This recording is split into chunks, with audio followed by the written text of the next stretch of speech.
মানে আপোনালোকে ক'ব বিচাৰিছে যে জাতিটো উদ্ধাৰৰ ক্ষেত্ৰত আমাৰ যিহেতু মানে কি বুলি কয় 1893 চনতে আমাৰ সদৌ অসম আহোম সভাৰ প্ৰতিষ্ঠাপক সভাপতি পদ্মনাথ গোহাঁই বৰুৱা ডাঙৰীয়াই মানে প্ৰতিষ্ঠা কৰি থৈ গ'ল। আজি 133তম মত বৰ্ষত ভৰি দিছে।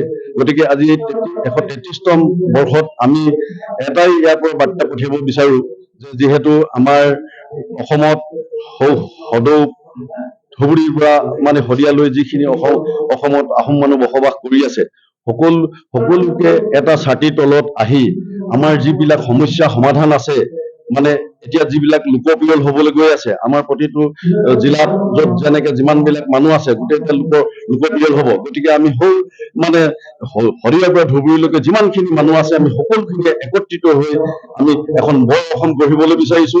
আৰু সকলো আমাৰ জনগোষ্ঠীয় আহোম সম্প্ৰদায়ৰ জনগোষ্ঠীৰ মানে ল'ৰা ছোৱালীৰ পৰা ইত্যাদি শিক্ষাগতৰ পৰা ইত্যাদি কৰি বিভিন্ন ধৰণৰ সা সুবিধাবিলাক পাবৰ কাৰণে আমি মানে এই সংগঠনটো মানে আমি আজি এই প্ৰতিষ্ঠা দিৱসত এইটো মানে আমাৰ ফালৰ পৰা আমি প্ৰতিশ্ৰুতিবদ্ধ হৈছো আৰু আমাৰ প্ৰস্তাৱো আছে। এই প্ৰস্তাৱ বিলাক আমাৰ আজি কাৰ্যকৰী হ'ব আৰু নেক্সট মানে আকৌ অহা এই প্ৰতিষ্ঠা দিৱসটো কোন জিলাত হয় আজি আমাৰ শেষত আমাৰ ঘোষণা কৰা হ'ব। গতিকে এই প্ৰতিষ্ঠা দিৱসটো আজি এনেকুৱা বেয়া বতৰৰ দিনতো ৰাতিপুৱাৰ ভিতৰত আমাৰ 7টা বজাতে আমাৰ কি বুলি কয় চাফাই অভিযান আছিলে। আজি মই নিজে আহি পেলাই আজি এই কেন্দ্ৰত আহি চাফা অভিযান কৰিলো পুৱা 7টা বজাত আহি। তাৰপিছত মুলুংসকলে তেওঁলোকে নিজৰ ধৰ্মৰ ভাগৰ মানে সেইখিনি কাম কৰিলে। মানে তাৰপিছতেই আমাৰ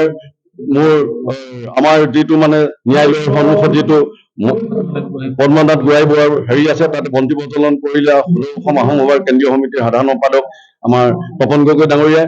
গতিকে আমি সকলোৱে আহি তাৰ পিছতে আমি ইয়াত আহি বৰষুণৰ বতৰত পতাকা উত্তোলন কৰিলো।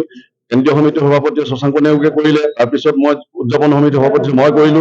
তাৰপিছতে 12 বজাত যিখন আমাৰ সভা হ'বলগীয়া আছিল, বৰষুণৰ কাৰণে অলপ দেৰি হোৱাৰ কাৰণে আমাৰ 1:30 বজাত মুকলি সভাখন আৰম্ভ হ'ল। এতিয়া আমাৰ মুকলি সভাখন চলি আছে। আজি দিনটো গোটেই কাৰ্যখিনি আমাৰ সফল হ'বৰ কাৰণে মই কৈছো আৰু আমি সকলোৱে একত্ৰিত এটা ছাতিৰ তলত হৈ পেলাই আহোম সভাত সকলোৱে জড়িত হৈ পেলাই আমি বৰ অসম গঢ়াৰ কথা চিন্তা চৰ্চা কৰিছো। এইখিনিয়ে মোৰ ক'বলগীয়া দুআষাৰ। জনজাতিকৰণৰ কথাটোতো আমি বিচাৰিছোৱেই, কাৰণ হয় আমি এটা ৰয়েল ফেমিলি মানুহ। নিয়মমতে একচুৱেলি আমি মানে কিবা দিহিং পাটকাই যোগেদি আমি আহি পেলাই অসমত চাওলুং চুকাফাই মানে নিজৰ যিটো ভাষাটো এৰি পেলাই সকলোকে একত্ৰিত কৰি পেলাই সকলো জনগোষ্ঠীলৈ একত্ৰিত কৰিলে, বৰ অসম গঢ়িলে, অসমীয়া ভাষাটো কৰিলে। এতিয়া আমি এতিয়া সকলোৱে আমি চিন্তা চৰ্চা কৰিছো। এতিয়া তথাপিতো আমাৰ স্কুল কলেজ বিলাক টাই ভাষাবিলাক দিছে গভৰ্ণমেণ্টে। গতিকে গভৰ্ণমেণ্টক ধন্যবাদ জনাইছো। যি কি নহওক আমি এতিয়া যিখিনি আমাৰ এতিয়া আধৰুৱা হৈ আছে কৰণীয় কামখিনি এইখিনি সম্পূৰ্ণ আমি আহোম সভাই কৰিম বুলি প্ৰতিশ্ৰুতিবদ্ধ কৰোঁ।